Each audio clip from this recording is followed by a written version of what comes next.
Listo. Muy bien, buenas noches. Esta es la clase Calidad con propósito, liderazgo y excelencia en la seguridad privada. El día de hoy, el curso Líderes de Calidad tiene como objetivo conectar la calidad con el propósito muy profundo del servicio de seguridad, porque obviamente tú formas parte de esta importante área y de este sector. Y la idea es inspirarte, inspirarlos con un caso práctico, principios sólidos, pero sobre todo con transmitirles buenas prácticas, ¿no? Acumuladas ya durante muchos años y fomentar el compromiso también ético y profesional con la calidad. Esa es la idea para obtener herramientas prácticas, desde luego para la implementación de sistemas de calidad. Y me da mucho gusto saber que alguno de ustedes ha participado muy profundamente en esta implementación de sistemas de calidad, pero sobre todo también que han podido vivir en la realidad todo este proceso de sistematizar con sistemas de calidad una organización a través de ciertos procesos, y lo cual obviamente hace que esto cobre mayor relevancia, ¿no? Entonces, lo primero que hay que entender es que el liderazgo y excelencia en la seguridad privada, pues se mide, obviamente, con las vidas que podamos, en este caso también, volver a contar la historia, ¿no? Porque en tema de seguridad, pues lo veíamos, lo estábamos viendo en el fin de semana, con personas que obviamente han perdido la vida, ya no están en este mundo, en este planeta, y cómo fueron presa de la inseguridad en la Ciudad de México y en otras partes, y algunos casos quedaron muy bien documentados, ¿no? Entonces ahorita ya no podemos este, decir que brindamos seguridad y no hacerlo, ¿no? ¿Por qué? Pues porque todo queda grabado, todo queda en una memoria histórica, en una memoria de datos, en donde, bueno, la información puede ser usada o los datos pueden ser usados para premiar o para observar, para señalar eh, si es que fuimos excelentes o si es que nos faltó llegar a la excelencia en la seguridad. Entonces, ¿qué significa calidad en una empresa que protege vidas y bienes? Tú puedes responder perfectamente esa pregunta sin problema. No sé si quieres responderla, Felipe. Claro que sí, maestro Kut. De hecho, pues uno de los principales eslogan de Macotela es ¿cuánto vale tu seguridad y tu tranquilidad? Ningún Excelente. pre- no hablamos aquí de un término económico ni monetario. Muchas de las veces a lo que nosotros hacemos referencia es que el exceso de confianza, la negligencia, a veces pueden ser las cuotas que pagan algunos de nuestros clientes al hacer omisiones en sus procedimientos de seguridad y pues bueno, a veces por ahorrarnos palabras más, palabras menos de mi general, a veces por ahorrarnos unos pesos, descuidamos los millones y pues efectivamente hemos tenido situaciones en las que sí, por una negligencia, una omisión o un no lo necesito, se han perdido millones de pesos, eso en temas materiales, pero hemos tenido situaciones en las que se han perdido hasta incluso vidas, porque uno puede llegar y recomendar un guardia armado por la zona, la ubicación, dependiendo del análisis de riesgos que se realizó. Y no, no lo creo conveniente, y ¡zas! Llegan y asaltan a balazos y el guardia pues con un garret y un gas pimienta, pues no, ¿verdad? Justo lo que estás diciendo, bueno, tiene mucha trascendencia porque definitivamente a veces no tenemos monitoreado ese costo, ¿no? Como comúnmente en la calidad se dice, ese costo de oportunidad, ¿no? Vamos a ver un video de Simon Sinek. Es un hombre que ha dedicado su vida también a estos temas, pero me encanta porque él tiene una manera muy emblemática y muy simple de decir precisamente esto de empezar con el por qué. Y empieza a dar una reseña, pero finalmente empieza eh, por el por qué. Cuando hagas una definición, cuando hagas o empieces a desarrollar un trabajo, un proyecto, un programa, un plan, cuando te arranques a entender o a empezar a entender algunas cosas de definiciones, algunas que son muy técnicas u otras no, siempre hay que preguntarnos con el por qué, ¿no? Empieza con el por qué. Entonces, por aquí voy a dejar ahorita este video. En lo que se pone el video, yo voy a salir de la presentación y ponerte en la otra presentación. Una idea millonaria para una app web, ahora puedes hacerla realidad con Hosting en Horizons. Para empezar, solo dile a Horizons. So where do you start when you have a program that's about integrating life's passions? Well, you start with why. Why?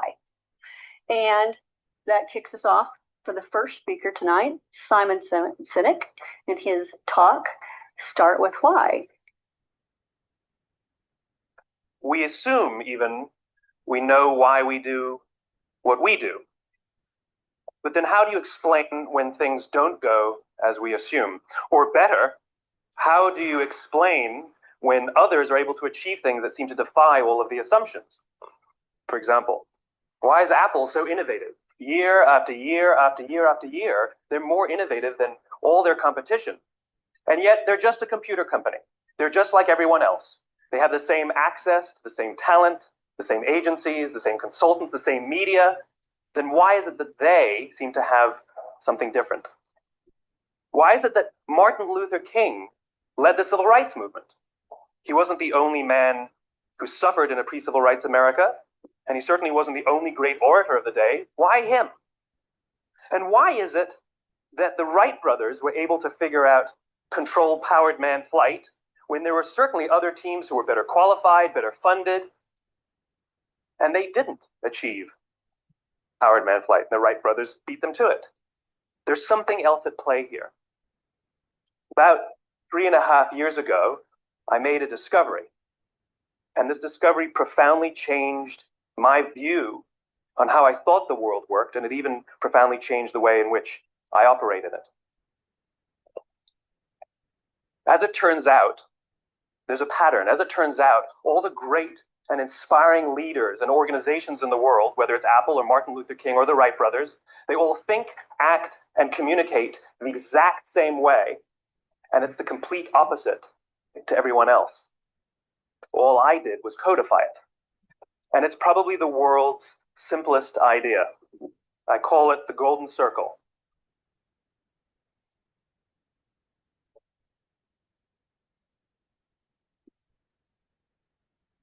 Why, how, what? This little idea explains why some organizations and some leaders are able to inspire where others aren't. Let me define the terms really quickly. Every single person, every single organization on the planet knows what they do 100%. Some know how they do it, whether you call it your differentiating value proposition or your proprietary process or your USP. But very, very few people or organizations know why they do what they do. And by why, I don't mean to make a profit. That's a result. It's always a result. By why, I mean what's your purpose? What's your cause? What's your belief? Why does your organization exist? Well, as a result, the way we think, the way we act, the way we communicate is from the outside in. It's obvious. We go from the clearest thing to the fuzziest thing. But the inspired leaders and the inspired organizations, regardless of their size, regardless of their industry, all think, act, and communicate from the inside out. Let me give you an example. I use Apple because they're easy to understand and everybody gets it. If Apple were like everyone else, a marketing message from them might sound like this. We make great computers. They're beautifully designed, simple to use, and user-friendly. Want to buy one? Meh. And that's how most of us communicate. That's how most marketing is done. That's how most sales is done. And that's how most of us communicate interpersonally. We say what we do. We say how we're different or how we're better. And we expect some sort of behavior, a purchase, a vote, something like that. Here's our new law firm.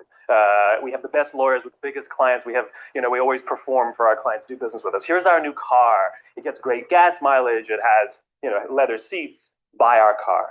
But it's uninspiring. Here's how Apple actually communicates. Everything we do, we believe in challenging the status quo. We believe in thinking differently. The way we challenge the status quo is by making our products beautifully designed, simple to use, and user-friendly. We just happen to make great computers. Want to buy one? Totally different, right? You're ready to buy a computer from me. All I did was reverse the order of the information. People don't buy what you do, people buy why you do it. People don't buy what you do, they buy why you do it. This explains why every single person in this room is perfectly comfortable buying a computer from Apple. But we're also perfectly comfortable buying an MP3 player from Apple, or a phone from Apple, or a DVR from Apple. But as I said before, Apple's just a computer company. There's nothing that distinguishes them structurally from any of their competitors. Their competitors are all equally qualified to make all of these products. In fact, they tried. A few years ago, Gateway came out with flat screen TVs. They're eminently qualified to make flat screen TVs. They've been making flat screen monitors for years. Nobody bought one. Dell came out with MP3 players and PDAs. And they make great quality products, and they can make perfectly well-designed products. And nobody bought one. In fact, talking about it now, we can't even imagine buying an MP3 player from Dell. Why would you buy an MP3 player from a computer company? But we do it every day. People don't buy what you do, they buy why you do it. The goal is not to do business with everybody who needs what you have. The goal is to do business with people who believe what you believe. Here's the best part. None of what I'm telling you is my opinion. It's all grounded in the tenets of biology, not psychology, biology. If you look at a cross-section of the human brain looking from the top down, what you see is the human brain is actually broken into three major components that correlate perfectly with the golden circle. Our newest brain, our Homo sapien brain, our neocortex, corresponds with the what level. The neocortex is responsible for all of our rational and analytical thought and language. The middle two sections make up our limbic brains, and our limbic brains are responsible for all of our feelings, like trust and loyalty. It's also responsible for all human behavior, all decision-making, and it has no capacity for language. In other words, when we communicate from the outside in, yes, people can understand vast amounts of complicated information like features and benefits and facts and figures. It just doesn't drive behavior. When we communicate from the inside out, we're talking directly to the part of the brain that controls behavior, and then we allow people to rationalize it with the tangible things we say and do. This is where gut decisions come from. Sometimes you can give somebody all the facts and your figures, and they say, I know what all the facts and details say, but it just doesn't feel right. Why would we use that verb? It doesn't feel right. Because the part of the brain that controls decision-making doesn't control language. And the best we can muster up is, I don't know, it just doesn't feel right. Or sometimes you say you're leading with your heart, you're leading with your soul. Well, I hate to break it to you, those aren't other body parts controlling your behavior. It's all happening here in your limbic brain, the part of the brain that controls decision-making and not language. But if you don't know why you do what you do, and people respond to why you do what you do, then how will you ever get people to vote for you or buy something from you, or more importantly, be loyal and want to be a part of what it is that you do? Again, the goal is not just to sell people who need what you have. The goal is to sell to people who believe what you believe. The goal is not just to hire people who need a job. It's to hire people who believe what you believe. I always say that, there's if you hire people just because they can do a job, they'll work for your money. But if you hire people who believe what you believe, they work for you with blood and sweat and tears. And nowhere else is there a better example of this than with the Wright brothers. Most people don't know about Samuel Pierpont Langley. And back in the early 20th century, the pursuit of powered man flight was like the .com of the day. Everybody was trying it. And Samuel Pierpont Langley had what we assume to be the recipe for success. I mean, even now you ask people, why did your product or why did your company fail? And people always give you the same permutation of the same three things. Undercapitalized, the wrong people, bad market conditions. It's always the same three things. So let's explore that. Samuel Pierpont Langley was given $50,000 by the War Department to figure out this flying machine. Money was no problem. He held a seat at Harvard and worked at the Smithsonian and was extremely well connected. He knew all the big minds of the day. He hired the best minds money could find, and the market conditions were fantastic. The New York Times followed him around everywhere, and everyone was rooting for Langley. And how come we've never heard of Samuel Pierpont Langley? A few hundred miles away in Dayton, Ohio, Orville and Wilbur Wright. They had none of what we consider to be the recipe for success. They had no money. They paid for their dream with the proceeds from their bicycle shop. Not a single person on the Wright brothers team had a college education, not even Orville or Wilbur. And the New York Times followed them around nowhere. The difference was Orville and Wilbur were driven by a cause, by a purpose, by a belief. They believed that if they could figure out this flying machine, it'll change the course of the world. Samuel Pierpont Langley was different. He wanted to be rich and he wanted to be famous. He was in pursuit of the result. He was in pursuit of the riches. And lo and behold, look what happened. The people who believed in the Wright brothers' dream worked with them with blood and sweat and tears. The others just worked for the paycheck. And they tell stories of how every time the Wright brothers went out, they would have to take 5 sets of parts because that's how many times they would crash before they came in for supper. And eventually, on December 17th, 1903, the Wright brothers took flight. And no one was there to even experience it. We found out about it a few days later. And further proof that Langley was motivated by the wrong thing, the day the Wright brothers took flight, he quit. He could have said, "That's an amazing discovery, guys, and I will improve upon your technology." But he didn't. He wasn't first. He didn't get rich. He didn't get famous. So he quit. People don't buy what you do, they buy why you do it. And if you talk about what you believe, you will attract those who believe what you believe. Well, why is it important to attract those who believe what you believe? Something called the law of diffusion of innovation. And if you don't know the law, you definitely know the terminology. The first 2.5% of our population are our innovators. The next 13.5% of our population are our early adopters. The next 34% are your early majority, your late majority, and your laggards. The only reason these people buy touch-tone phones is because you can't buy rotary phones anymore. We all sit at various places at various times on the scale, but what the law of diffusion of innovation tells us is that if you want mass market success or mass market acceptance of an idea, you cannot have it until you achieve this tipping point between 15 and 18% market penetration, and then the system tips. And I love asking businesses, what's your conversion on new business? And they love to tell you, oh, it's about 10% proudly. Well, you can trip over 10% of the customers. We all have about 10% who just get it. That's how we describe them, right? That's like that gut feeling. Oh, they just get it. The problem is, how do you find the ones that just get it before you're doing business with them versus the ones who don't get it? So it's this here, this little gap that you have to close, as Geoffrey Moore calls it, crossing the chasm. Because you see, the early majority will not try something until someone else has tried it first. And these guys, the innovators and the early adopters, they're comfortable making those gut decisions. They're more comfortable making those intuitive decisions that are driven by what they believe about the world and not just what product is available. These are the people who stood online for 6 hours to buy an iPhone when they first came out, when you could have just walked into the store the next week and bought one off the shelf. These are the people who spent $40,000 on flat screen TVs when they first came out, even though the technology was substandard. And by the way, they didn't do it because the technology was so great. They did it for themselves. It's because they wanted to be first. People don't buy what you do, they buy why you do it. And what you do simply proves what you believe. In fact, people will do the things that prove what they believe. The reason that person bought the iPhone in the first 6 hours, or stood in line for 6 hours, was because of what they believed about the world and how they wanted everybody to see them. They were first. People don't buy what you do, they buy why you do it. So let me give you a famous example, a famous failure and a famous success of the law of diffusion of innovation. First, the famous failure, the commercial example.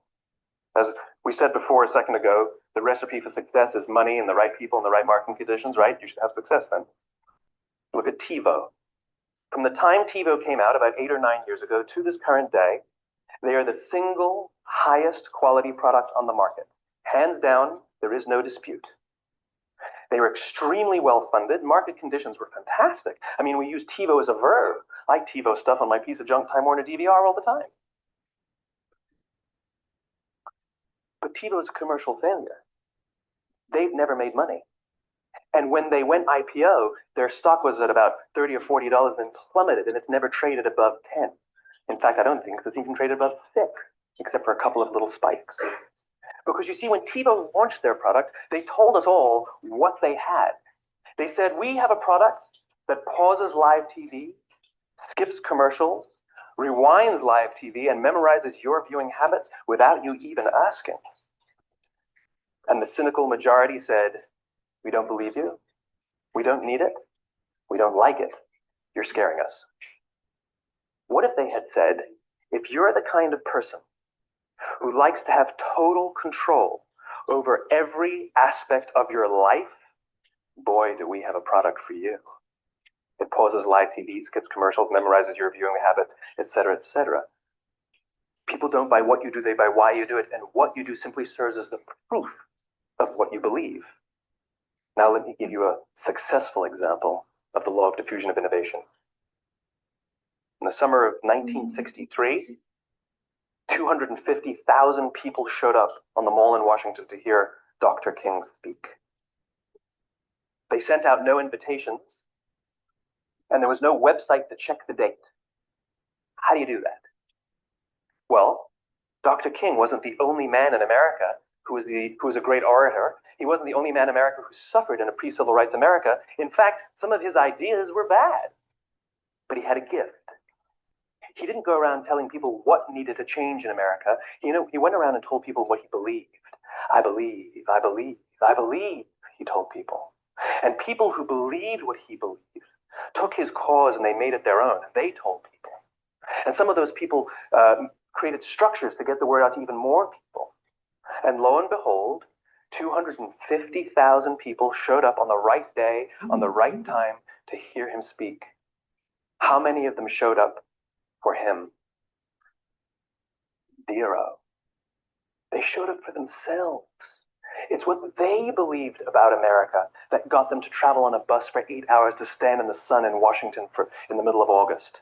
It's what they believed. And it wasn't about black versus white. 25% of the audience was white. Dr. King believed that there are 2 types of laws in this world, those that are made by a higher authority and those that are made by man. And not until all the laws that are made by man are consistent with the laws that are made by the higher authority will we live in a just world. It just so happens that the civil rights movement was the perfect thing to help him bring his cause to life.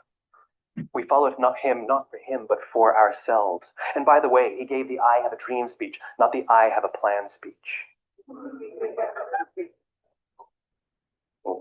Listen to politicians now with their comprehensive 12-point plans. They're not inspiring anybody.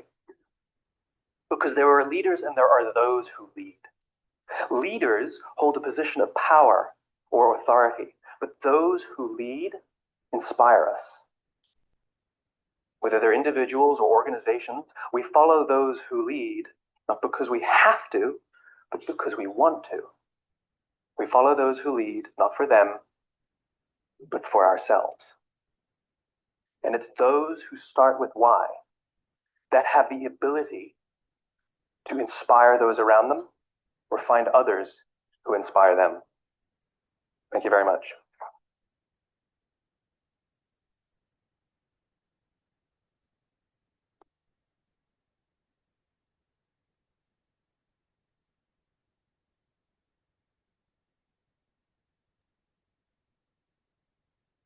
Muy bien, muy bien.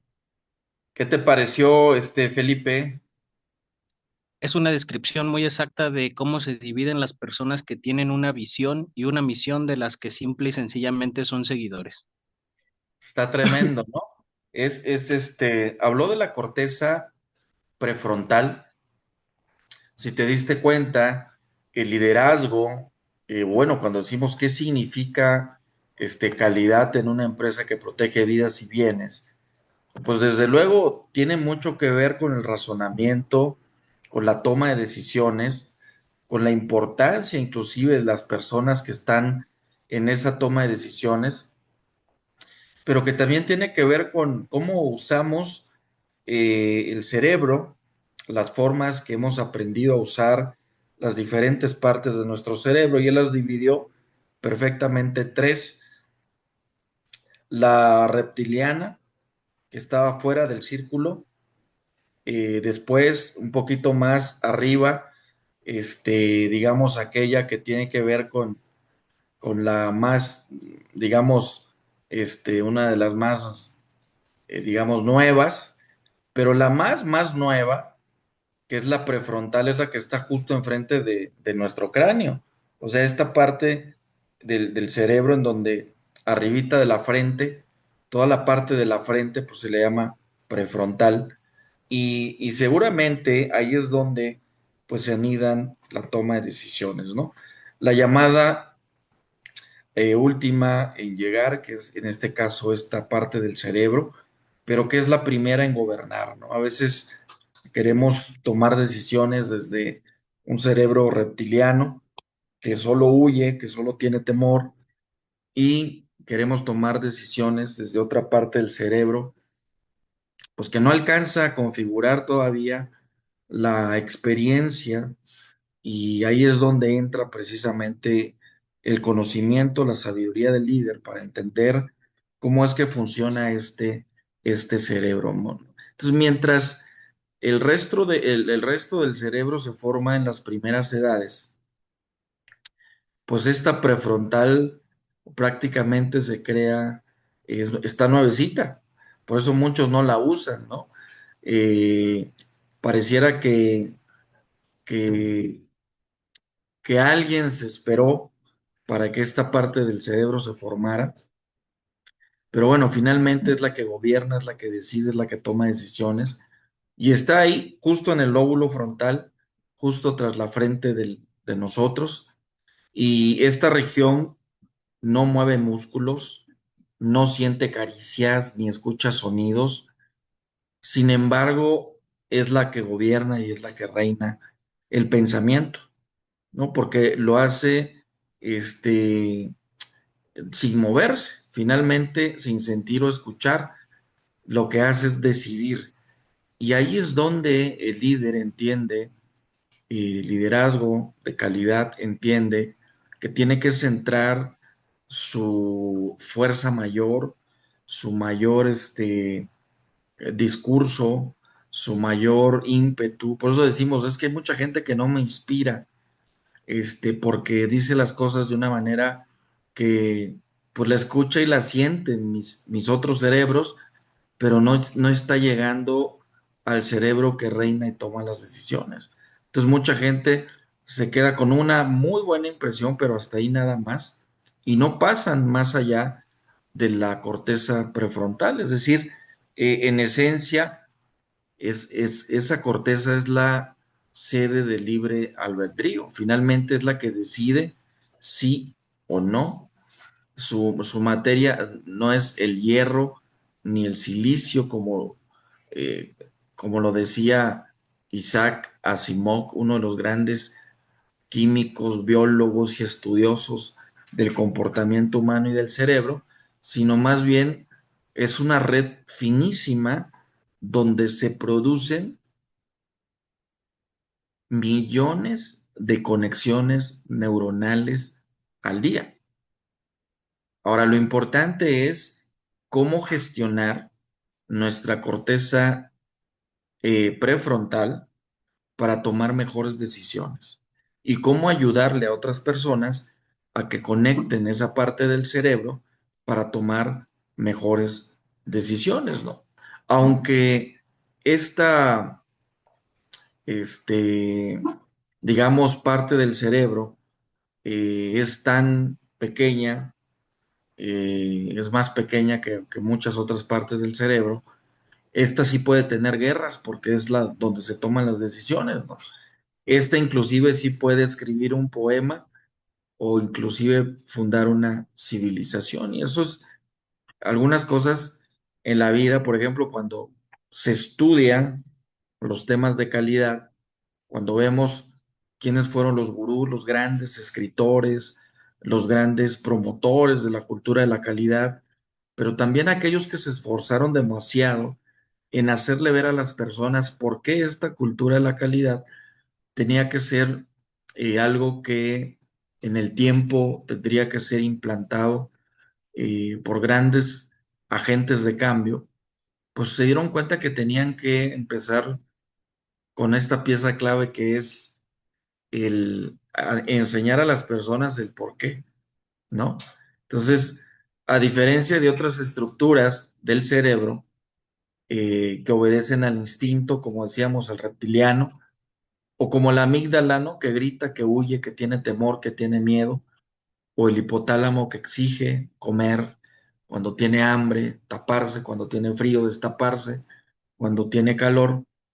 La corteza prefrontal es la que nos susurra, es la que espera, la que piensa e inclusive la que evalúa las consecuencias. Y cuando instalamos o implementamos procesos en los sistemas de calidad, pues precisamente estamos usando esa parte del cerebro con la que no todas las personas conectan. Entonces, por eso hay mucha gente despistada que lo que está esperando es que se tomen decisiones por ellas, que no son capaces de tomar sus propias decisiones y que esas decisiones no tomadas, comúnmente le podemos llamar no conformidades en la calidad, pues nos obligan a repensar el proceso o simple y sencillamente, pues el costo de la no calidad, pues tarde o temprano nos llega, ¿no? Entonces, evolutivamente joven esta parte del cerebro, la prefrontal, pues se dice por Isaac Asimov que tardó millones de años en afinarse y aún hoy no termina de madurar hasta bien entrada la tercera década de la vida. Es decir, digo, la tercera década después de los 30 años, ¿no? Empieza a madurar esa importante área del cerebro que toma las decisiones. Por eso comúnmente decimos, híjole, es que me falta madurar todavía, te falta madurar. Bueno, es que todavía tu cerebro prefrontal no ha alcanzado esa madurez para poder tomar decisiones correctas o incorrectas, pero tomarlas. Entonces, es por eso que los adolescentes hoy en día actúan con la lógica de un cometa errante, ¿no? El cometa sienten intensamente, pero su gobernador aún está aprendiendo a leer los mapas estelares del juicio, ¿no?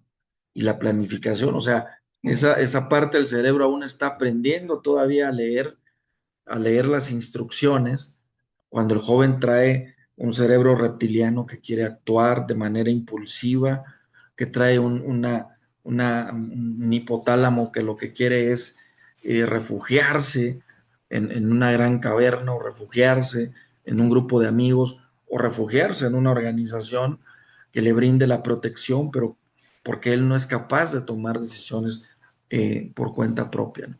Entonces, fisiológicamente, la función de esta parte del cerebro es pura ingeniería. Recibe impulsos del sistema límbico, o sea, las emociones, del tálamo, las sensaciones, y de la corteza sensorial, que es la realidad. Y los integra como un superordenador y produce decisiones conscientes. Eso es lo que hace la corteza prefrontal del cerebro. Entonces, aquí es donde, por ejemplo, una madre elige sacrificar el último trozo de pan por su hijo. Aquí es donde un científico resiste la tentación de publicar resultados apresurados, donde todavía no hay datos concretos, ¿no? Comúnmente decimos, híjole, tengo tantas ganas de aventar esos resultados, pero aún todavía no se termina de conseguir la información suficiente, ¿no? Pero como tengo un cerebro atrás que es más viejo que el otro, me está dando una orden de ser impulsivo y arrojar esos datos, arrojar esa palabra, arrojar esa información, arrojar ese pensamiento sin tomar conciencia, sin hacer conciencia de lo que verdaderamente debo de estar eh, haciendo, ¿no? Entonces, a veces nos mete en una encrucijada, ¿no? Al cambiar de vida, ¿no? O sea, ¿por qué? Pues porque esta es la parte en donde al tomar decisiones decidimos si seguimos la ruta por la que vamos o nos convertimos como un viajero que está tomando una decisión para irse a otro lado porque es la mejor ruta que está eh, pudiendo identificar con los datos que tiene enfrente. Entonces, dentro del liderazgo es bien importante que tomemos en cuenta porque en los temas de seguridad, muchas de las veces o muchas de las decisiones, no me dejarán mentir, son tomadas desde el cerebro reptiliano. Es una reacción, un impulso a un contexto, a un pensamiento, a una circunstancia y arrojo ese pensamiento conforme a esa circunstancia y puedo generar miles de problemas o puedo generar una facturación más grande, como lo que decías hace rato, en el cual hay personas que no han decidido, no han tomado la decisión de tener seguridad en sus empresas, seguridad en sus colonias, seguridad en sus viviendas, porque están tomando la decisión desde una parte del cerebro equivocada. Entonces, Isaac Asimov habría dicho en algún momento, si algún día las máquinas alcanzaran la conciencia, no bastaría con dotarlas de memoria o velocidad de cálculo. Tendrían que tener una corteza prefrontal, o sea, tendrían que dudar, planear, priorizar y tendrían que saber decir que no, ¿no? Y entonces ahí es donde radica el milagro de esta región cerebral. No es solo un órgano del cuerpo, es un laboratorio ético, una brújula moral, es una novela, si lo queremos ver así también, sin escribirse. Esa corteza prefrontal no busca simplemente entender el mundo, sino que quiere mejorarlo.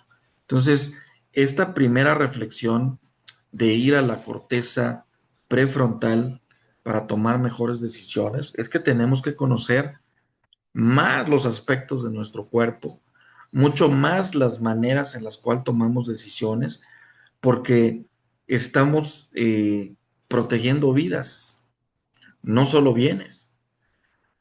Comúnmente decimos los bienes se recuperan, se vuelven a recuperar otra vez. El patrimonio se puede recuperar otra vez, pero una vida que se pierde, pues ya no se recupera.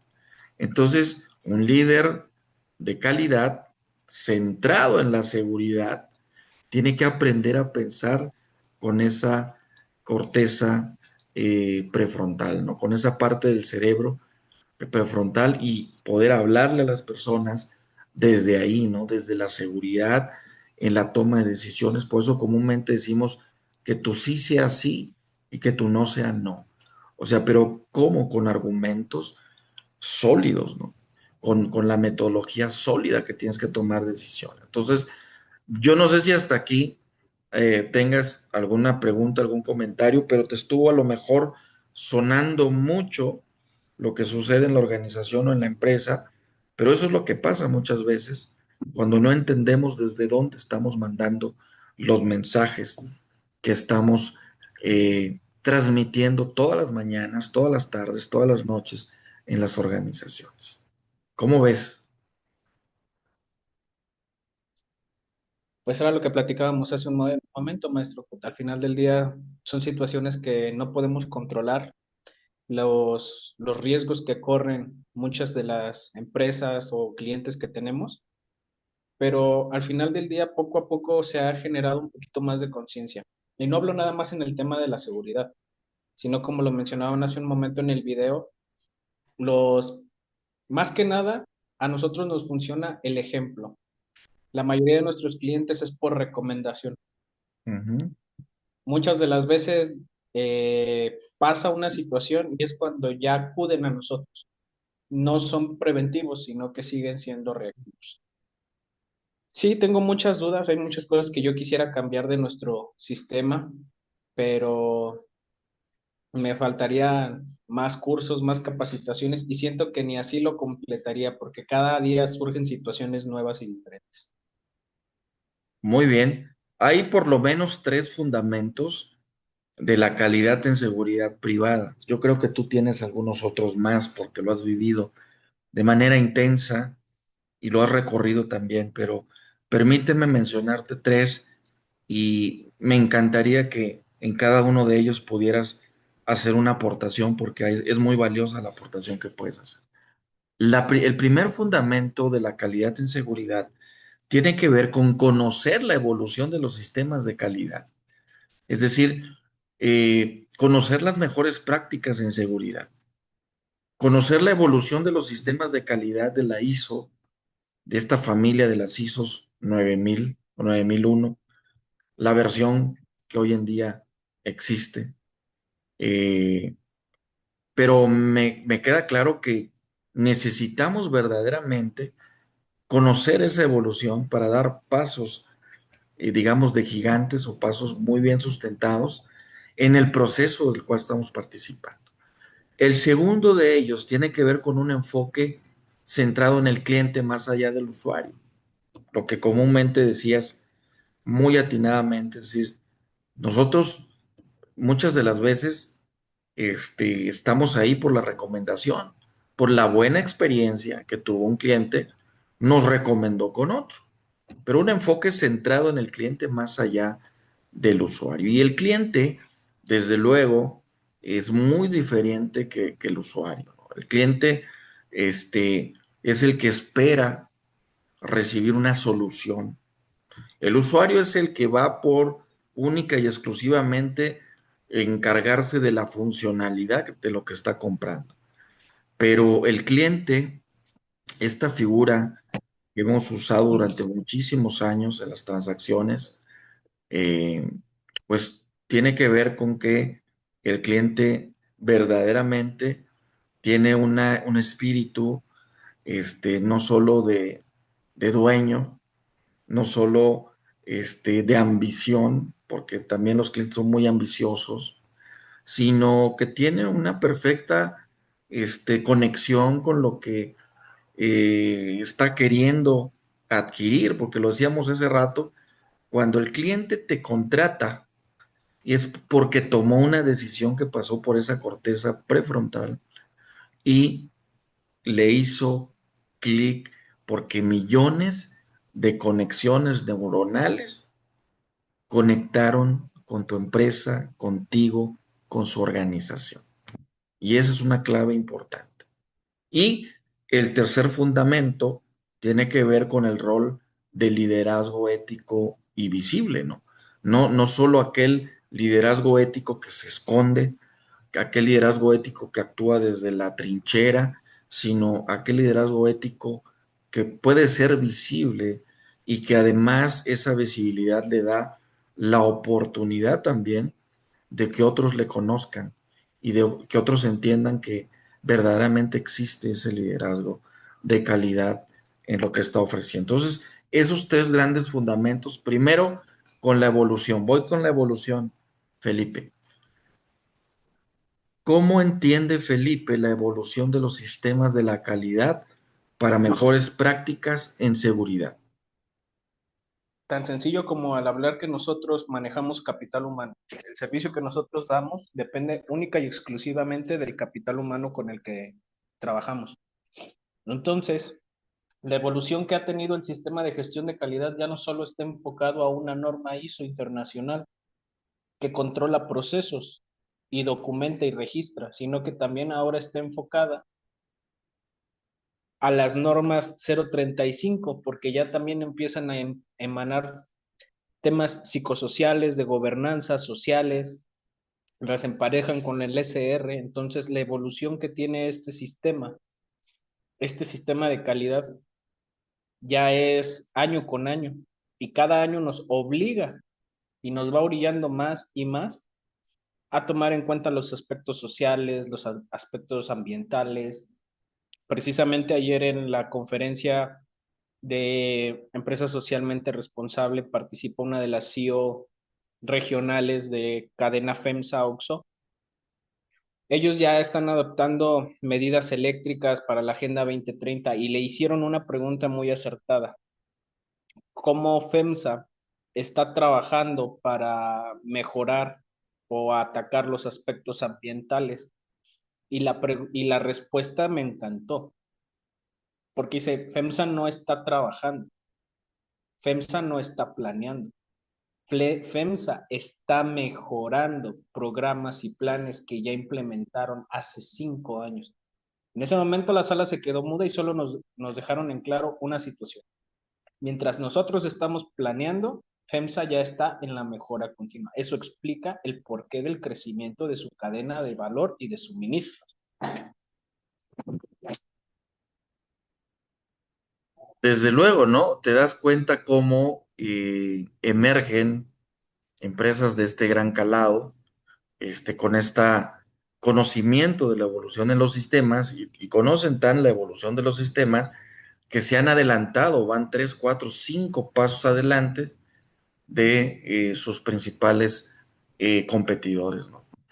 Ahora, el enfoque centrado en el cliente más allá del usuario. ¿Qué te dice esto? Un enfoque del cliente. Como Macotela, nuestra política, en otras clases ya lo he platicado, no va dirigido a un cliente. Tenemos clientes internos y externos. Yo pienso y considero que es muy importante voltear a ver todos esos aspectos porque satisfacer solamente a mi cliente principal es algo que se puede hacer, pero a todas mis partes interesadas que al final del día son también mis clientes, mis proveedores, es un poquito más difícil.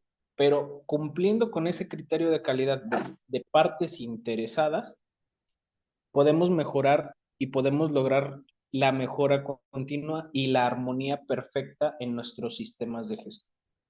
Claro que siempre van a haber detalles, pero es muy importante entender que todos los clientes tienen necesidades. El cliente principal requiere un servicio por el cual está pagando con especificaciones muy claras. Pero para yo cumplir con todas esas especificaciones, debo cumplir en gobernanza, en factores sociales, en factores laborales, seguridad social, en factores contractuales. Entonces, el enfoque al cliente es general, internos y externos. Ahora, otro de los fundamentos importantísimos, decíamos hace ratito, el rol de un líder que aparte de la ética, hace visible esa ética. ¿Cómo la interpretas tú en función del área donde tú te estás desenvolviendo, Felipe? Es muy difícil ser éticos, más en estos tiempos. Me voy a escuchar un poquito ya eh, adelantado a mi época tal vez, pero es que es muy difícil porque la verdad, tener prácticas éticas se ha convertido no solo ya en una virtud, sino también en algo que se tiene que aprender. Hay demasiados vicios allá afuera, hay demasiados intereses personales y laborales de por medio en un mundo que día con día nos exige más y más y más. Y más. Yo considero que en este punto de la vida una persona que tiene ética laboral, profesional, es muy escaso, porque sea una organización pequeña, sea una organización grande, ya el reto no, o sea, antes este tipo de valores era algo con lo que uno salía de casa, ahora hay que desarrollar al personal, hay que capacitarlos con buenas prácticas, con prácticas sostenibles que reconozcan el valor a su trabajo. Y al momento de que estas prácticas se dejan de lado, la actitud del personal cambia. Yo durante muchos años he estado completamente en contra y peleado con la idea de que hay que premiar o sobrepremiar un trabajo para el que ya fuimos contratados. Resuenan mucho en mi mente las palabras de mi abuelo que decía que a veces hay que dar gracias que hay trabajo. Entonces ya tener que educar a nuestros compañeros para que sean éticos, siento que no estamos avanzando, al contrario, estamos retrocediendo en ese aspecto. Y me llamó la atención lo que dices porque comúnmente en las oficinas gubernamentales o en algunas empresas se han optado por aquellos famosos premios de puntualidad y asistencia cuando la obligación de toda persona, éticamente hablando, es llegar puntual a su trabajo, es tener una asistencia puntual porque su palabra vale, porque para eso fue contratado, ¿no? Entonces, desde luego, por eso son fundamentos de la calidad en la seguridad privada, porque hay que entender la evolución de los sistemas más allá de la calidad, el enfoque centrado en el cliente más allá de los usuarios y el rol de liderazgo más allá de lo ético, que hay que predicarlo con el ejemplo, decías hace rato, ¿no? Cuando se hace visible lo ético es porque hay un ejemplo que emular, porque hay un ejemplo que seguir y porque ese ejemplo está siendo punta de lanza para que la organización celebre ese tipo de fundamentos, ¿no? Entonces, hay que tener en cuenta esos fundamentos de la calidad en la seguridad privada. Ahora, el aprendizaje de muchos años, desde luego, la experiencia que ha sido clave durante muchísimos años para muchas personas que se han dedicado a esto, pues tiene que ver con los casos reales, ¿no? ¿Cómo se resuelven esos casos reales a través de una implementación exitosa, ¿no? Porque no es lo mismo agarrar el libro, agarrar el manual, agarrar, digamos, la metodología, si no tienes un campo experimental en la realidad para poder llevar esa teoría a la práctica, ¿no? A la realidad. Entonces, esta parte de la experiencia o el aprendizaje de muchos años tiene que ver precisamente con esos casos reales de implementación exitosa, que sean verdaderamente casos de implementación exitosas y reales que puedan estar documentados dentro de la organización y que yo recuerdo hace muchísimos años, bueno, tampoco tantos, pero sí algunos, que nos llevaron a precisamente ese grupo que mencionaste hace rato, a dar un recorrido cuando había una de las fábricas aquí cerca del centro de la ciudad. Y en ese recorrido nos mostraron los casos reales de implementación de mejoras en todo el proceso de producción y cómo verdaderamente se resolvían los problemas en casos reales. Después de ahí me acuerdo que me tocó ir a un laboratorio de una armadora japonesa y ahí me tocó también experimentar casos reales de implementación exitosa de modelos que dicen en la teoría que funcionan, pero que en la realidad son puestos en práctica y te das cuenta que sí funcionan, ¿no? Y desde luego, dentro de ese aprendizaje de muchos años, pues también pueden haber errores comunes y ahí la importancia y la riqueza de la experiencia de esos casos reales porque puedes resolver cómo evitarlos porque ya pasaste por esos casos reales, ¿no? Entonces, de repente, quien le quiere huir a esos casos reales, pues se está perdiendo del verdadero manjar del aprendizaje de los años, ¿no? De la experiencia. Y desde luego, el poder del equipo de calidad, en este caso, de un buen equipo que esté forjado en la calidad y de esos líderes que muchas de las veces son invisibles, ¿no? Que no se ven, pero que se ven porque el equipo está funcionando al 100%. Y muchas de las veces,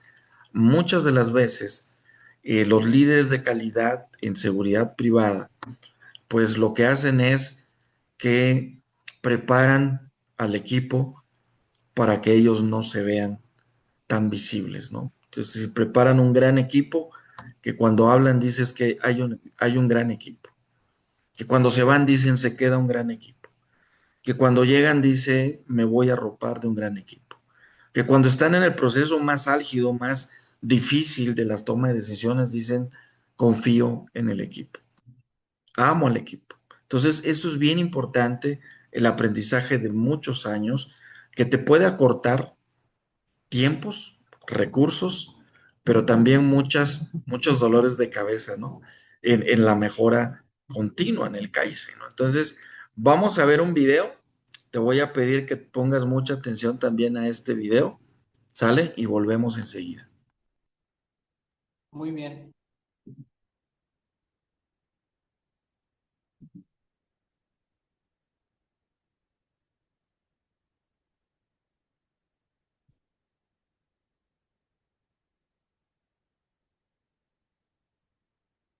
Creo que por ahí tenemos un pequeño detalle con el video, pero dame un segundito para resolverlo. De repente esto de la tecnología también nos juega, ¿verdad? Malas pasadas, pero vamos a ver ahorita. Es el internet, maestro. Aquí yo ya estoy, ya empezó a parpadear la luz. Fíjate que sí, lo dirás de broma, pero aquí está tronando muy fuerte, aquí en tu casa, Gracias, y maestro. y yo creo que tiene mucho que ver también con esto, ¿no? Bueno, pero mira, te explico brevemente, a reserva de que lo podamos ver ahorita, eh, de que lo podamos ver, pero quiero explicarte que la mejora continua, tú lo sabes, es un proceso que va más allá, inclusive de una filosofía, ¿no?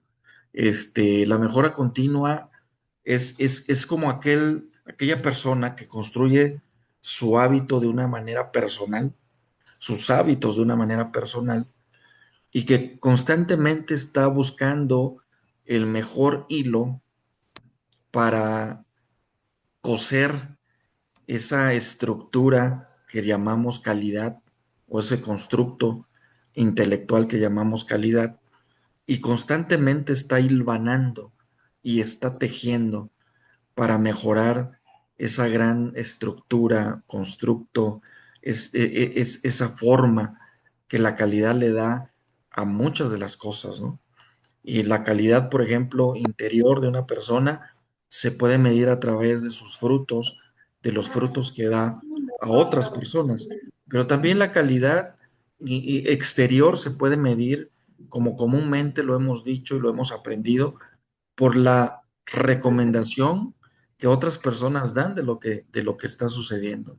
Entonces, ahí también es bien importante tomar en cuenta, tomar en cuenta esto. Hay por lo menos dos documentos que yo quiero recomendarte, que seguramente a lo mejor tú ya los tienes, ya los viste o ya los has leído, pero uno de ellos tiene que ver con Fuera de la crisis, un documento de Edward Deming, W. Edward Deming, que así se autodenomina, más allá de la crisis, la traducción, fuera de la crisis, o acabemos con la crisis, por si lo queremos traducir así también, porque pues desde luego que él era un pionero y fue un pionero, y su instituto, digo, sigue siendo pionero de la mejora continua, de la calidad.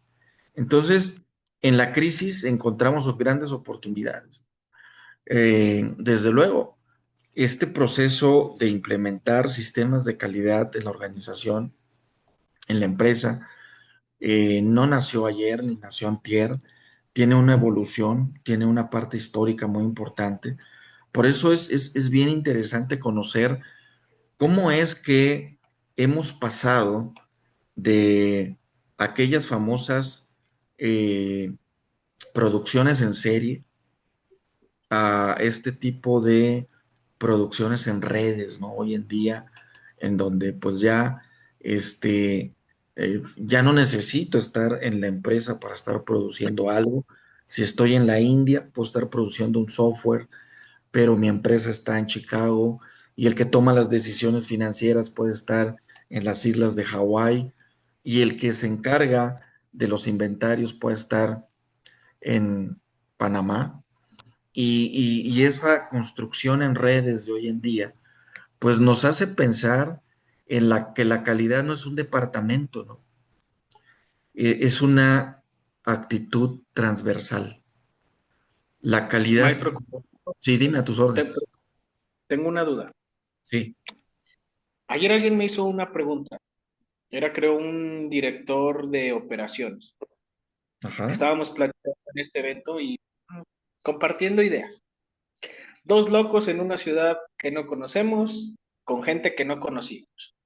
Ah, Y salió precisamente el tema de la calidad.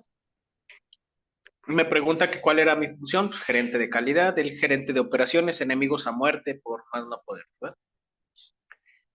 Pero me hizo una pregunta que la verdad yo tenía muchas ganas de hacérsela a usted, y más que nada en una sesión grabada porque quiero escuchar la respuesta después. A lo mejor ahorita no la voy a asimilar, pero después tal vez sí. ok, adelante. Él me preguntó, la calidad nos ayuda a asegurar que lo que queremos hacer actualmente esté hecho como lo queremos hacer, pero han sido los errores por falta de calidad lo que nos ha traído hasta el punto en el que nos encontramos hoy en día. Entonces la pregunta es, ¿la calidad es buena o es mala? Te voy a responder en ese mismo, en esa misma definición de la pregunta. La calidad es sinónimo de bondad, ¿no? Comúnmente decimos, la calidad es sinónimo de bondad. Pero ¿qué crees? ¿Qué? La calidad tiene una métrica, tiene una medida, tiene una razón, tiene una tasa. La calidad tiene un indicador. La calidad se evalúa. La calidad encuentra sentido en la manera en la cual podemos recuperar la información del pasado, traerla al presente y con el presente poder preparar el futuro. Entonces, hace rato yo decía, la calidad no es un departamento, es una actitud transversal. Cuando digo actitud transversal, quizás esto pueda contestar tu pregunta. La calidad no se practica, ni se platica, ni se sueña. La calidad es lo que es, ¿sale? La calidad es lo que es. Lo que a veces nos hace falta es mirar con esa bondad con la cual se aprecia la esencia de la calidad. Entonces, comúnmente decía el Principito, ¿no? Lo esencial, pues no es visible a los ojos humanos, lo esencial es invisible, pero, pero, el corazón del líder descifra, descifra las bondades de la calidad, porque la calidad ahí está. Y te voy a poner un ejemplo. Independientemente de la existencia del hombre, existe la lluvia. Independientemente de la existencia del hombre, existe la sombra de las nubes. Independientemente de la existencia del hombre, existe el oxígeno. Independientemente de la existencia del hombre, existe un gran universo, alineado además. Independientemente de la existencia del hombre, existen los rayos, los truenos, las formaciones rocosas, tantas y tantas cosas que tienen ese sinónimo de bondad que traducido es calidad. Nada más que nosotros hoy en día le hemos puesto una etiqueta para medir la satisfacción que nosotros queremos ver, no la satisfacción que por esencia posee la calidad en sí. Me gustó mucho esa definición, maestro. Me gustó ¿Sí? mucho. A veces tengo inducciones en Sí, las que me han preguntado a mí qué es la calidad. sí. Me gustó mucho la definición que dio, pero hoy yo creo mi propia definición de calidad y lo hago partícipe y coautor a usted en esta definición, porque mi Ok. definición de calidad el día de hoy es una actitud. claro, claro, A claro. partir de ese momento, si usted en algún momento llega a escuchar que alguna persona llegó a definir el sistema de gestión de calidad o la calidad de un producto o un servicio y lo define como una cuestión de actitud, téngalo por seguro que esa persona se cruzó conmigo en el camino. Excelente. No, Es que bueno, pues es de, eso. de verdad acabamos de dar justo en el clavo porque podemos tener todos los procesos, todas las herramientas, el manual, el instructivo de trabajo, los pocayoques necesarios, podemos tener todo eso, pero más que cualquier medida de seguridad, yo considero que es la actitud de la persona que ejerza la función de calidad. Si yo tengo que instalar un cable y no tengo ninguna herramienta, pero quiero que el cable quede bien instalado, va a funcionar, solo por mi actitud y mi pasión.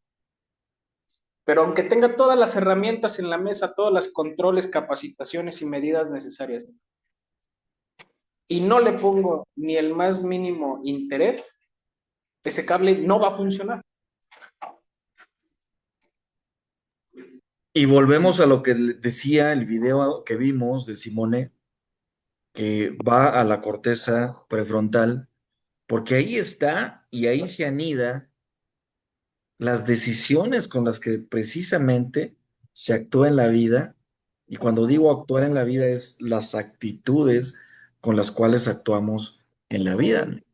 Entonces, el poder presentarle a una organización, a una empresa, a un cliente, a un colaborador interno que es parte del proceso de la cadena de valor de la organización, presentarle un modelo, un sistema de calidad, habla mucho de la actitud de quien va a ejercer la función de promotor de la calidad en la organización. Entonces eso, una actitud muy transversal. Cuando digo transversal tiene que ver con que tiene que atravesar todas las dimensiones, ¿sí? Para poder llegar a verdaderamente construir ese, digamos, esa construcción. Finalmente, no todas las organizaciones que tienen calidad hoy en día, si tú haces un benchmarking de todas las organizaciones que han trabajado con sistemas de calidad hoy en día, todas tienen su propia actitud que le llaman filosofía de vida empresarial. Entonces, si tú tienes un sistema, una filosofía de vida empresarial, si tú como persona tienes una filosofía de vida, tienes tu propia marca personal y tu propia marca personal, tu sello personal, se la pones con mucha pasión y con mucha actitud a cualquier área de la vida que vayas a enfrentar, tienes el pase asegurado en cualquier situación. Entonces, eso es lo que hace la diferencia con líderes extraordinarios y líderes comunes, ¿no? Muy bien, hay otro libro de Masaki Imai que tú debes de conocer sobre el Kaizen o la mejora continua, que tiene que ver con la clave de la ventaja competitiva japonesa y obviamente habla de una filosofía que todos admiramos, pero también, ahora sí, yo te pido que hagas un ejercicio de retrospección, que mires hacia esta nación que se pinta de calidad, se pinta sola de calidad, pero que tiene muchos problemas en el ser, en las actitudes. Entonces, por la pregunta que hacías, me queda claro que mucho de esto parte de cómo construimos nosotros esa, con cada nota, con cada palabra, con cada número, con cada aprendizaje, con cada herramienta, cómo logramos construir un buen proceso, más allá de que sea una meta final, de que sea un número. Y yo comúnmente suelo decir esto y a veces a mis compañeros en la organización les digo, lo voy a decir solo una vez y en esta ocasión también, los números no respiran, los números no respiran. Los Las números. personas. Las personas son las que tienen esa capacidad de respirar en la vida. Entonces, a veces nos enfocamos tanto en los números, estamos tan preocupados por alcanzar la meta, por no desviarnos del indicador, pero no le hablamos, ¿sí? A las personas que ejercen ese proceso, que tienen esa habilidad de poder controlar o no un proceso en el sistema de calidad. ¿Sale? Los números son fríos, los números no mienten. Es correcto. Ahora, ¿cómo motivar a equipos y medir resultados? ¿No? Bueno, pues Yo, a través, dile, adelante. yo, yo a mi equipo de verdad los quiero mucho, pero esta semana han probado los límites de mi paciencia a niveles increíbles. Me imagino, quiero pensar, pues, porque hay algunas métricas que tú tienes en mente y verdaderamente a veces nos frustra el que no podamos llegar a ellas porque no hubo el compromiso, porque no hubo la disciplina. Te estoy mencionando valores, ¿eh? El compromiso, la disciplina, la responsabilidad y muchos otros valores que formaron parte puntual de ese proceso. Son las actitudes. Finalmente son las actitudes. Entonces, si nosotros queremos medir, motivar a nuestros equipos y medir resultados, y les ponemos indicadores claves, los KPIs, y lo hacemos de una manera muy profesional, pues también tenemos que ver qué hay más allá en los KPIs. O sea, ¿por qué nace un indicador? ¿Qué es lo que le da sentido a un indicador? ¿Qué es lo que me está diciendo un indicador para hacer que las personas que trabajen con indicadores precisamente lo hagan desde un conocimiento puntual de lo que es un indicador? La cultura de la mejora continua, la motivación intrínseca, la extrínseca, es tan importante para motivar a los equipos, pero muchas de las veces queremos usar cosas tan hechas, cosas tan, digamos, eh, prefabricadas, decimos comúnmente hoy en la vida empresarial y en la vida del ser humano, cuando tenemos que ir a la esencia y conocer primero la cultura de la organización para generar con ella una subcultura de mejora continua que motive verdaderamente al personal para lograr estos índices o estos indicadores o estas metas de calidad que nos hemos propuesto. Historias de éxito, pues yo creo que hay muchas de supervisores convertidos en líderes de calidad, yo creo que hay muchas de aquellos que empezaron desde muy abajo y empezaron a escalar, a sufrir, pero también entendieron el juego. Aquí es donde comúnmente decimos, entendieron el juego de la vida, el rol que están jugando hoy en día y entendieron también cómo jugarlo en el ciclo correcto, al mínimo costo, y eso pues obviamente habla de logística, ¿no? El hombre, lugar, momento correcto en el mínimo costo. Entonces, déjame ver si podemos mandarte también este video, cómo motivar a otros. Esto es bien importante, me encantaría que lo vieras. Déjame ver si se puede reproducir para que lo tengas ahorita.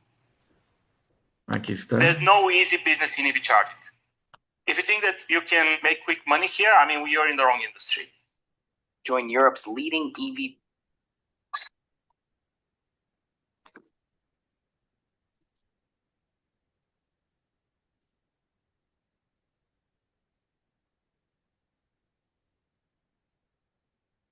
Our motivations are unbelievably interesting. I mean, I find I've been working on this for a few years, and I just find the topic still so amazingly engaging and interesting. So I want to tell you about that.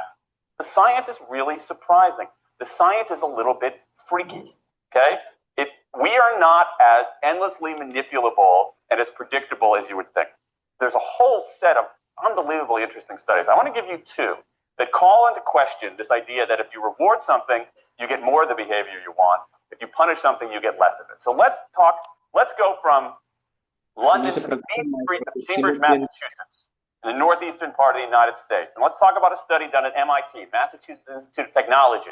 Here's what they did. They took a whole group of students and they gave them a set of challenges. Things like memorizing strings of digits, solving word puzzles, other kinds of spatial puzzles, even physical tasks like throwing a ball through a hoop.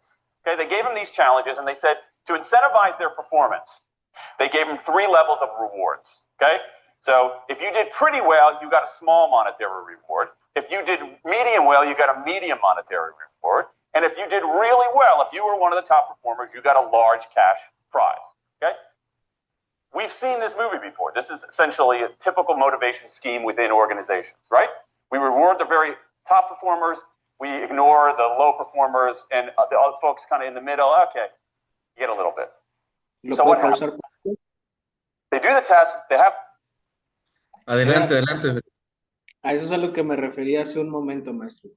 Sí. Entonces, eso es el tema con el que yo estoy peleado, el cómo hay que generar incentivos por actividades o situaciones que ya deben ser por default. O sea, ya en qué momento ya caímos en ese vicio, pero no lo supero, es algo que yo tengo muy peleado. ¿Cómo crees tú que puede funcionar en el mundo real eso con lo que tú estás lidiando ahorita? Es que no es algo con lo que yo lidie en la empresa. De hecho, ya Sí, aquí en San Luis claro. Potosí, todas las empresas manejan los incentivos, y si no es el incentivo económico, es el famoso salario emocional. Sí. Pero, Sí. ¿en qué momento? La pregunta que yo me hago es, yo estoy muy agradecido con mi trabajo, nunca me voy a desvivir por él al grado de matarme por mi empresa. Agradezco, claro que sí, pero no sé, yo tengo una ideología en la que, a estilo Bushido asiática, en la que yo tengo que estar agradecido con mi fuente de trabajo. Claro. Yo tengo que dar las gracias con mi fuente de trabajo porque de ahí como yo, come mi familia, tengo mi coche, mi casa, mi perro tiene croquetas para comer y duerme abajo de un ventilador. No, o sea, para mí mi trabajo es sagrado. Claro, claro. Pero ¿en qué momento yo tengo que ser recompensado más allá aquí está el pago que tú aceptaste por hacer esta actividad en estos horarios para motivarme? La motivación, acuérdate, Felipe, que es un impulso interno o externo. El interno es el que comúnmente nosotros decimos, bueno, conócete a ti mismo y obtendrás las riquezas de la vida si te Claro. conoces a ti mismo, ¿no? Pero hay personas, o más bien, habemos otros tipos de personas que no llegamos todavía a ese nivel de conciencia y se vuelve más pesada la motivación extrínseca, o sea, la motivación externa. Necesito un estímulo para poder correr, necesito un estímulo para poder realizar un ejercicio, necesito un estímulo externo para poder comportarme como verdaderamente me quieren ver comportarme en la organización. Necesito un estímulo externo para poder competir contra otros, ¿no? Necesito un estímulo externo para ganar la Fórmula 1, ¿no? Pero qué Si tú... triste. Adelante, Es adelante, te escucho. que, bueno, yo lo considero como algo muy, muy triste, porque conozco mucha gente que es así, Sí, que yo soy bueno eh, haciendo estatuas de madera y me contrataron para hacer estatuas de madera. Y yo dije, sí, por 10 pesos voy a hacer estatuas de madera. Pero cada día voy bajándole a mi calidad por falta de motivación. Total y completamente razonable cuando uno se cansa y se estresa, ¿no? Y vienen los incentivos. No lo sé, de verdad no lo sé. Yo Yo siempre he sentido que es muy importante que el conocimiento se transmita. Lo vi y lo leí en algún lugar que decía que el conocimiento que no es transmitido es conocimiento que muere. Yo hablo por mí porque obviamente es mi perspectiva y sé que es un pensamiento muy personal, pero a mí me Claro, gusta saber que algo lo hago bien claro. y me han pagado por ello, qué bueno, pero si no, qué Y bueno, que además tiene recompensas externas, ¿no? Porque precisamente ayer fuiste a recoger un reconocimiento, una motivación externa de que las cosas van caminando bien. El gran claro, problema no está ahí, sino más bien en cómo interpretamos esa motivación externa, ¿no? Porque comúnmente decimos, bueno, te voy a narrar una historia que tú debes de conocer ujú, de los dos primeros hombres que habitaron, bueno, digo hombres, pero era varón y varona, que ujú, habitaron en la tierra y que una motivación externa llega y les dice, no, oye, ustedes pueden ser igual que el que los creó. Y los empezó a motivar de tal manera que los empezó a adular, los empezó a persuadir, de tal exacto, manera que uno de ellos cayó. Y al caer, pues se le cayó todo el sistema, ¿no? Tan así que se le cayó el sistema que tú y yo, por ese simple detalle, tenemos que sufrir las de Caín, decimos comúnmente, ¿verdad? Este, tenemos que estar sufriendo con alguna serie de condicionantes que el Creador nos puso para habitar esta tierra. Entonces, a veces, cuando vamos o hacemos este tipo de análisis en una terapia guiada, en un mentoreo guiado, como el que siento que está sucediendo ahorita, pues tenemos que ir más allá, ¿no? Es decir, conozco perfectamente cuál es el modelo de motivación que me define como persona. ¿Qué significará motivar a Felipe? ¿Qué significará la motivación para Felipe? ¿Qué significará moverse de un lugar y hacerlo tan incómodo para poder mover a Felipe de ahí a otro lugar? Porque finalmente la motivación viene de una raíz griega que significa moverse y que hay que moverse constantemente para poder estar avanzando hacia nuevos escenarios, nuevos estadios, nuevos aprendizajes, nuevos modelos, nuevas metodologías, nuevos instrumentos, etcétera. Entonces, esa fuerza que impulsa el iniciar cosas o continuar una acción para alcanzar una meta, pues a eso se le llama motivación hoy en día. Esa motivación que es hacia adentro, pues yo, en lo particular, le llamo Espíritu Santo. O sea, quien me mueve en mi interior no es nadie más que el Espíritu Santo. Porque si alguien más me mueve en mi interior que no sea ese espíritu, entonces yo estaría cometiendo un grave error de acuerdo a mis principios, a mis valores y al conocimiento que yo tengo. Pero así como yo, hay muchas personas, muchas otras, que tienen otro tipo de conocimiento, otro tipo de estructura mental, otro tipo de aprendizaje, otro tipo de conciencia, que para ellos, pues comúnmente podrían decir, pues nosotros estamos bien, como comúnmente dicen algunas naciones, nosotros tenemos la mejor cultura. Cuando tú vas a otra parte del mundo, y te conocen como mexicano, lo primero que dicen es, no sé qué tienen los mexicanos, pero siempre nos arrancan una carcajada, pero siempre tienen algo que comentar y eso que comentan, le ponen un sabor, le ponen un toque que te inspira, que te ayuda a moverte de donde estás, ¿no? Con una guitarra, con un buen chiste, con una buena comida, con una bonita amistad, etcétera.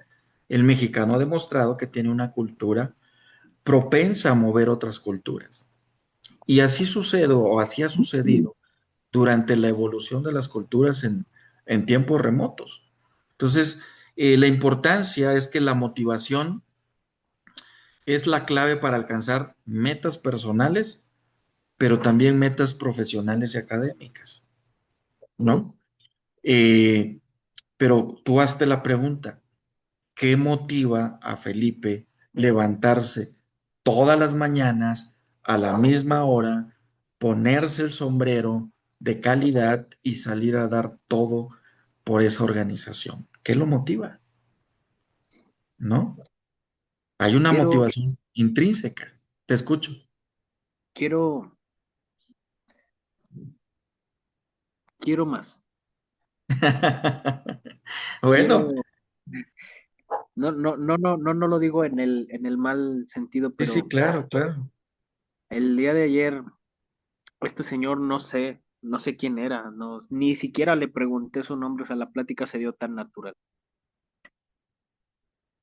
Solo sé que hay un mundo de personas allá afuera que tienen tanto. Antier, yo me sentía bendito. Dije, wow, estoy, voy otra vez a este evento por segunda ocasión. Wow, maravilloso. Pero después de que conocí a esa persona, no sé quién sea, algún día me lo he de volver a encontrar.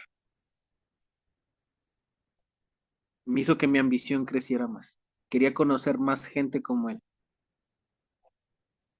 Quería conocer a gente que me llevara al siguiente nivel, que me explotara más, o sea, que me exigieran más. Me hizo darme cuenta de que estaba deslumbrado por lo que había visto, pero que había más allá, que había más conferencias, que había más convenciones, que había más centros o encuentros internacionales y que yo solo estaba deslumbrado por lo que vi ayer. Entonces, quiero más. Y eso es importante. Eso que estás sintiendo, diciendo, tiene que ver también con ese impulso de perseverancia, ¿no?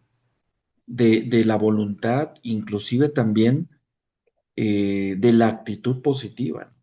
Es decir, el quiero más es un asunto de perseverancia, es un asunto de logro, es un asunto de que tú puedes definir el éxito que tú desees con los pequeños pasos, puedes tener éxitos diarios.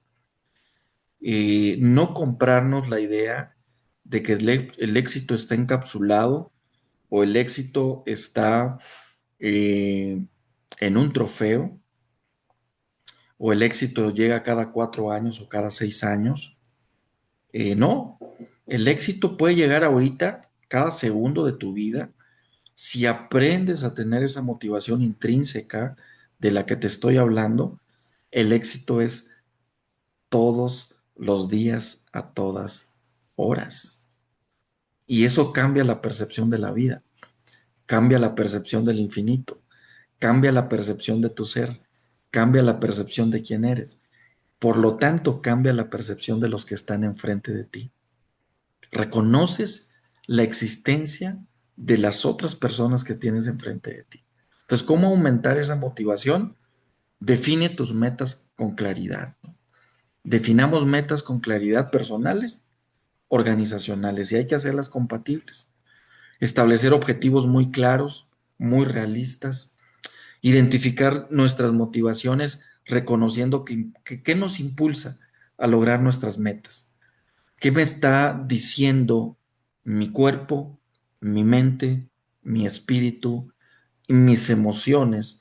¿Qué me están diciendo para alcanzar eso que está ahí, que ya lo vi, que lo deseo y que lo quiero con tanta ansiedad, que ahora lo que necesito es poner en marcha esa actitud para poder lograrlo? Entonces, celebrar los pequeños avances todos los días o diarios es bien importante. A veces nos olvidamos. Y esto suelo decirlo siempre también, a veces nos olvidamos de los grandes triunfos y celebramos los pequeños triunfos.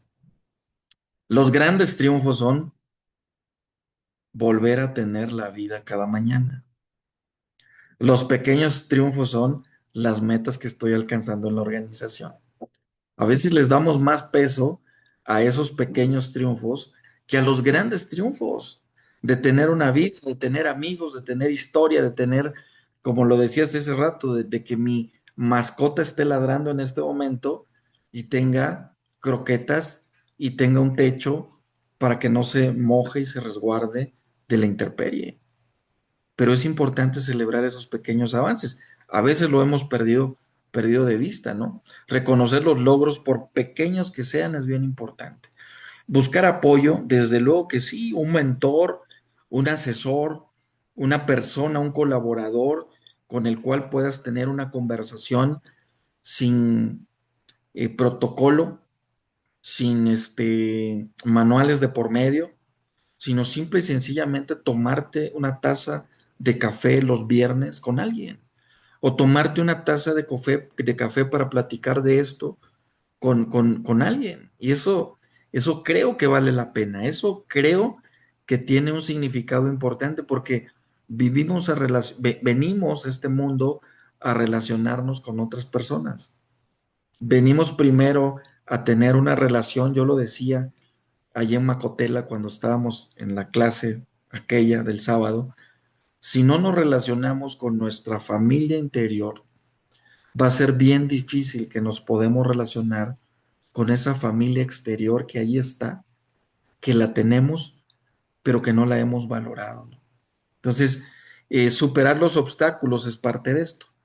Comparte metas, comparte desafíos, asume los desafíos, pero también como parte de un proceso de aprendizaje, no como derrotas ni como fracasos, sino como parte de un proceso de seguir creciendo cada día más en esta importante tarea que es ser líder de calidad en una empresa de seguridad que resguarda, protege vidas humanas, ¿no? Entonces, esto de mantener una actitud positiva en el liderazgo, pues no se aprende de la noche a la mañana, es un ir y venir, es un indagar, es un prueba y error, es un conocer más a más personas, como tú bien lo dijiste hace rato, no sé quién es esta persona que conocí, ojalá me la vuelva a topar, pero me inspiró, quiero más, quiero ir por más, quiero desarrollarme más. Bueno, pues ese apetito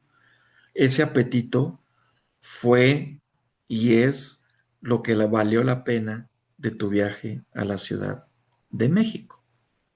No era el premio, no era recibir ese reconocimiento que está bien merecido, sino de encontrarte a ti mismo en cada paso que das en la vida.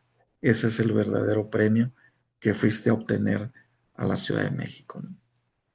Y bueno, estamos prácticamente terminando la clase. Quiero dejarlo ahí como la motivación influye en la salud mental, emocional, espiritual y física, ¿no? La falta de motivación puede llevarnos a una desmotivación, al estrés, a la falta de bienestar y a un complejo proceso de ya no querer nada en la vida. Entonces, ¿qué hay que hacer? Ser líderes de calidad significa que tengamos una actitud motivante, motivadora, y que aprendamos a celebrar esos logros, por pequeños que sean, celebrarlos todos los días. Muchísimas gracias, Felipe. Cuídate mucho. Nos estamos hablando, nos estamos mandando un mensaje para ponernos de acuerdo. Quiero que termines con una reflexión final, si está bien.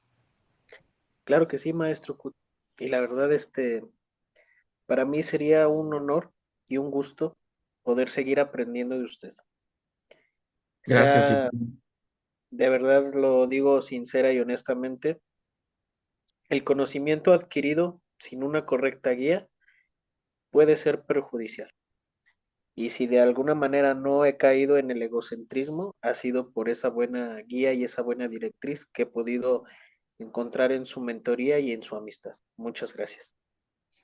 Hombre, gracias a ti también. Yo también he aprendido muchísimo en ya casi 4 meses, ¿no? De curso que llevamos. Así Muchísimas gracias, cuídate mucho, estamos en contacto y que pases una bonita noche, una noche es. motivada. Igualmente, maestro. Muchas gracias.